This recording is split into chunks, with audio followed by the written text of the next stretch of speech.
Bueno, niretzat oso ideia ona iruditu zait. Oso aukera polita baita ere. Nik ustez frankofonia mundu hori oso erakargarria da guretzat, eta guk baita ere erakargarriak izango gea beraientzat.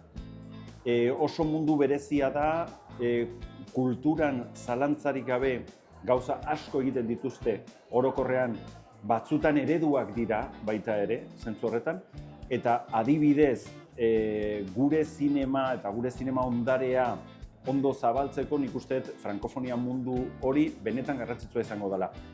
Adibide bat emango dizuet. Iaz guk filmategian zaharberritu genuen Tasio, gure zinemaren klasiko izugarri bat. Bueno, bidali genion klasiko hori Canneseko festivalari. Han aukeratu zuten eta benetan guretzat Cannesen pelikula hori proiektatzea izan da munduko erakusleiorik ederrena, segurazki. Eta hortik junginan Italiara eta beste lekuetara, ez? Baina guretzat frankofonia mundu hori benetan oso interesgarria da. Eta hori berriz eta berriz gertatzen zaigu. Orduan, nik uste dut oso ideia ona dela eta aukera paregabea. Nik uste dut asko daukagula proposatzeko, ez? Eta proposatu beharko diegu baita ere, ez? Guk adibidez oso harreman estuak ditugu baita ere, adibidez Frantziako zinemateka guztiekin, ez? Hori gertatuko zaigu baita ere. Gure klasiko zahar berrituta proposatuko dizkiegu. Eta hori gertatzen ari da. Frantziako zinematekak baita ere aukeratu zuen Tasio, haiek aukeratutako top 10 batean edo, ez? Zahar berritze mundu honetan.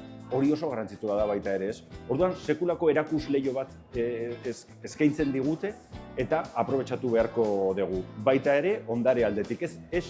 Ez bakarrik, baita ere, gaur egungo zinemarekin eta ekoiztetxeekin edo ekoizpenekin, ez?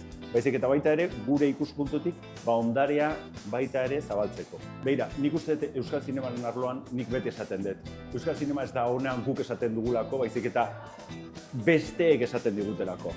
Eta kasu honetan, besteek esango digute, frankofonia mundu horretatik gure zinema ona dela. Hemen kontsumitzen baldin badego bakarrik, hori hemen geratuko da, ez da hori interesgarria. Euskal Herriko Unibertsitateko lemak esaten duen bezala, eman eta zabaltzatu. Ba hori da nire ustez egin behar duguna zinema arloan. Sakolo baz.